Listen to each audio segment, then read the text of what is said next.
Belt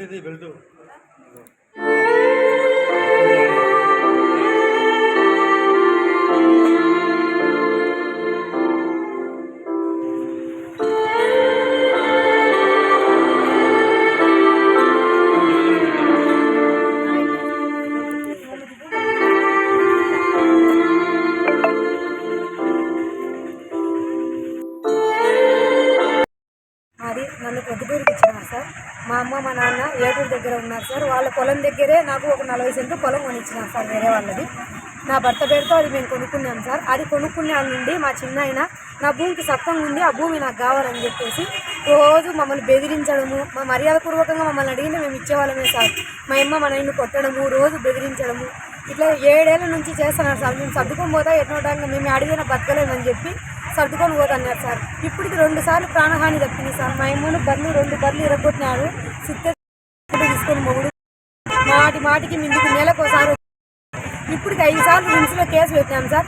ఆడికి వచ్చేందుకు compromise చేస్తామని కేసే తీసుకోరు సార్. వాళ్ళు కేసే తీసుకోలే, ఏదో చిన్న కేసు రాసినారు. అవి నిన్న బర్రెలు ఇరగొట్టినారు సార్. అటెంప్ట్ మర్డర్ కింద కేసు రాయాలి కదా సార్, రాయలేదు సార్, చిన్న కేసు రాసినారు. మమ్మల్ని పిలిపిలే, స్టేషన్కి మాకేం చెప్పలే.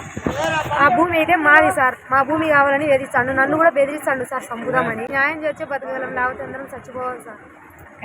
వాడు ఒక పెట్టుకోవడం మేము ఏ రకంగా బతకాలి సార్? మేము మీరు న్యాయం చేయాలి. భూమి లేకుండా మా కొట్ట ఎందుకు కొడుతున్నాడు అనే పాయింట్ పట్టుకోండి సార్. భూమి ఎందుకు ఇవ్వాలి సార్? మా ఇష్టం, మేము నచ్చితే ఇష్టం, లేకపోతే ఎవరికన్నా అమ్ముదామని వచ్చినారనుకో వాళ్ళని కూడా కొడతాడు సార్, తిడతాడు సార్. కోసం సొంత అన్నదమ్ములను సంబంధ బాంధవ్యాలను దెబ్బతీసేటువంటి పరిస్థితులు ఈరోజు సమాజం ఉందంటే చాలా సిగ్గుచేటుగా ఉంది. ఎంత దుర్మార్గమైనటువంటి విషయం అంటే కనుక కనీసం తన అన్నకు సంబంధించినటువంటి పిల్లలు మతిస్థిమితం లేని వాళ్ళని చెప్పేటువంటి కనీసం ఇంగిత జ్ఞానం లేకుండా ఆ యొక్క భూమి కోసం తన యొక్క సొంత కుటుంబీకులనే ఈ యొక్క దారుణమైనటువంటి పరిస్థితుల్లో దాడి చేసినటువంటి ప్రతాప్ రెడ్డి పైన తీవ్రమైనటువంటి చర్యలు తీసుకొని ఆయనను కఠినంగా శిక్షించాలని చెప్పేసి మేము ఈ సందర్భంగా కోరుకుంటా ఉన్నాం. ఈ యొక్క బాధితులకు సంబంధించి ఆ యొక్క స్థానిక కాజీపేట సిఐ గారితో మేము మాట్లాడితే కనుక ఆయన ఏం చెప్తున్నారంటే ఏదో ఒక చిన్న సెక్షన్ పెట్టి కట్టెతో దాడి చేసిరని చెప్పేసి ప్రయత్నం చేసుకుంటూ వాళ్ళని వెనకేసుకొచ్చేటువంటి ప్రయత్నం చేస్తా ఉన్నారు.